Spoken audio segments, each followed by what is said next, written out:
बिस्मिल्लाहिर्रहमानिर्रहीम अस्सलाम वालेकुम। इस वीडियो में हम इकोनॉमिस्ट मैगज़ीन में से वोकैबुलरी के कुछ वर्ड सीखेंगे।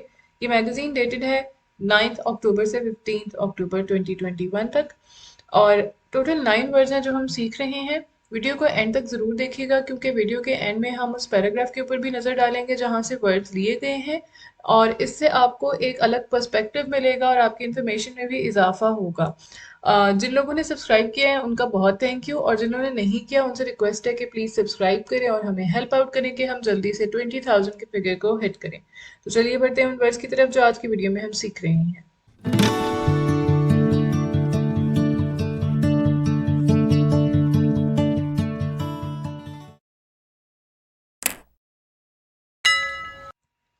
पहला वर्ड है ओमिनस। ओमिनस एडजेक्टिव है और ओमिनस का मतलब होता है बदशगुनी या किसी ऐसी चीज का साइन नजर आना कि कुछ बुरा होने वाला है। बीइंग और showing a sign of evil और कैलेमिटी टू कम।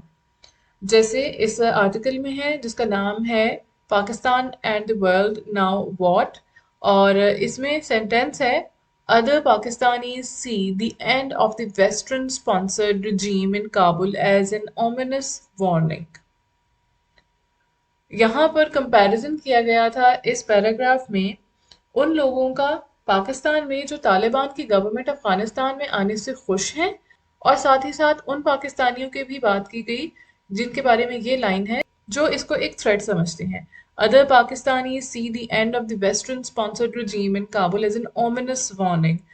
तो 55% पाकिस्तानी ऐसे हैं जो फेवर में हैं तालिबान रजीम के आने में काबुल में या अफगानिस्तान में और रिमेनिंग पाकिस्तानी ऐसे हैं जिनके बारे में ये बात है कि other Pakistani C the end of western sponsored regime in Kabul as an ominous warning। बदशगुनी नाबुमारिक मनहूस। इसके सिनोनिम्स हैं बेलफुल, Dyer, डायरफुल, डूमी, foreboding, ill, ill-boding, inauspicious, menacing, minatory, sinister, threatening। ये सब वर्ड्स ominous का मीनिंग ही कन्वे करते हैं so they can be used alternatively. Next word है दूसरा वर्ड हमारा आज का है ऑस्ट्रोसिज्म। ऑस्ट्रोसिज्म का वर्ड ऑस्ट्रोसाइज करने से निकला है। सोशियोलॉजी में ये टर्म काफ़ी इस्तेमाल होती है और इसका मतलब होता है किसी शख्स को सोसाइटी से अलग कर देना या उसको उसका हिस्सा ना समझना। सो एक्सक्लूजन फ्रॉम ए सोसाइटी और ए ग्रुप या फिर treatment that is deliberately exclusionary. जैसे इस सेंटेंस में है दे fear the return of old disorder associated with Afghanistan such as jihadist terror, an influx of destitute refugees, and ostracism by other countries। Synonyms इसके हैं exclusion, banishment या फिर black ball. इसके अलावा ग्रीक में ऑस्ट्रिसिज्म एक डेमोक्रेटिक नॉर्म के लिए भी इस्तेमाल किया जाता था जिसमें एक प्रोसीजर के तहत किसी सिटीजन को उस शहर से जहाँ वो रहता था वहां से निकाल दिया जाता था तकरीबन 10 साल के अरसे के लिए। जिला वतनी कहा जा सकता है इसको या इखराज कहा जा सकता है इसको। इन मानों में ये वर्ड्स इस्तेमाल हुए हैं। नेक्स्ट वर्ड है एग्जोटेशन। एग्जोटेशन नाउन है और एग्जोटेशन का मतलब होता है किसी को कोई काम करने के लिए या किसी काम करने से मना करने के लिए एनकरेज करना। A statement that strongly urges someone to do or avoid doing something। जैसे कि ये आर्टिकल है N all weather frenemy Pakistan और इसमें से जो सेंटेंस लिया गया है वो है exhortations to the army to stop stage managing politics will fall on the deaf ears even though Pakistan would be better off if it did। अब यहाँ पर पाकिस्तान के हवाले से ये है आर्टिकल और यहाँ पर अमेरिका और पाकिस्तान के रिलेशंस के बारे में बात की गई है या फिर वेस्ट और पाकिस्तान के। और यहाँ पे ये बात है एक्सोटेशंस यानी कि पुश करना किसी को कुछ करने के लिए। So exhortations to the army to stop managing politics. ये इकोनॉमिस्ट मैगजीन के आर्टिकल के इस लाइन में ये बात कही जा रही है कि वेस्ट स्ट्रांगली अर्ज करता है कि पाकिस्तान में पॉलिटिक्स को आर्मी मैनेज करना बंद कर दे और लेकिन उसका कोई फायदा नहीं होता। उनके ये deaf will fall on the deaf ear का मतलब है कि कान पर जूं तक नहीं रेंगती। So even though Pakistan would be better off का मतलब होता है फायदेमंद या एडवांटेजेस सिचुएशन में होना या ऐसी पोजीशन में होना, स्पेशली इन फाइनेंशियल टर्म्स। तो अगर पाकिस्तान ऐसा करे तो ये उसी के फायदे में है, यहाँ पर ये बात कही गई है। सिनोनिम इसके हैं lectures, lesson, sermon, speeches, recommendation, suggestions, hint या फिर पॉइंटर्स। तलकीन, तरगीब, ताकीद, वाज, नसीहत, उभारना और हौसला अफजाई करना, ये तमाम मीनिंग्स एक्सोटेशन को कन्वे करते हैं।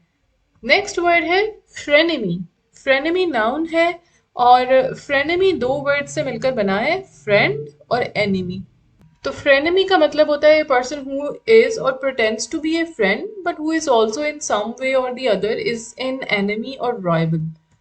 या फिर a person whom one is friendly despite a fundamental dislike or rivalry। ये कहा जा सकता है कि कोई ऐसा शख्स जिसके बगैर आप रह भी ना सकते हो और जो आपको पसंद भी ना हो। एन ऑल वेदर फ्रेनेमी, ये आर्टिकल का नाम है, पाकिस्तान के हवाले से है कि an all weather frenemy for the west to talk to Pakistan is not easy or pleasant but it is necessary. तो ये वेस्ट और पाकिस्तान, ये स्पेशली अमेरिका और पाकिस्तान के दरमियान रिलेशंस के हवाले से है। और यहाँ पे इस आर्टिकल में क्या बात की गई है वो हम आगे जाके एक पैराग्राफ है उसके ऊपर नजर डालेंगे, देखेंगे कि क्या बात है। अगला वर्ड है put all eggs in one basket.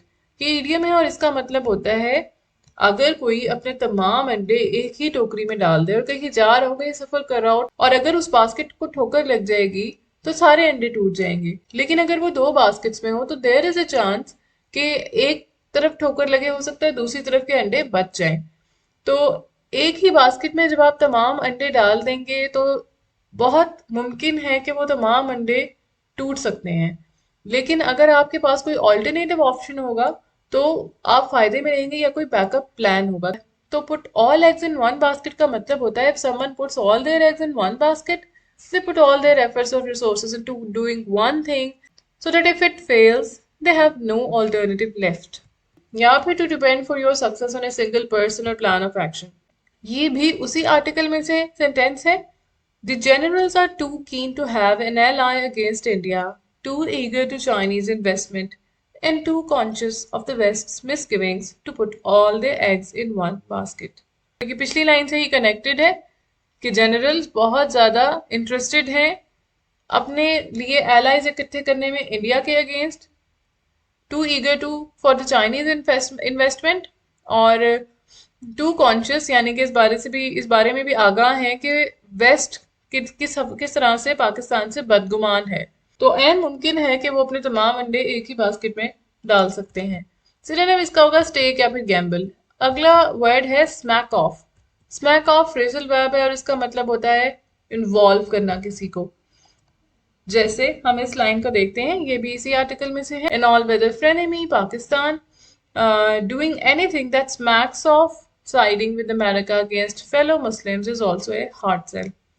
अब यहाँ पे हम स्मैक ऑफ की जगह इन्वॉल्व का वर्ड लगा के इसको पढ़ेंगे। Doing anything that involves siding with America against fellow Muslims is also a hard sell. तो यहाँ पर जो स्मैक ऑफ का वर्ड है उसका मतलब है इन्वॉल्व करना। सिनोनिम इसका होगा इन्फर, इशारा देने के मानों में ये वर्ड इस्तेमाल हो सकता है। अगला वर्ड है हार्ड सेल। हार्ड सेल जैसे कि अभी हमने जो लाइन पढ़ी उसके अंदर वर्ड था हार्ड सेल।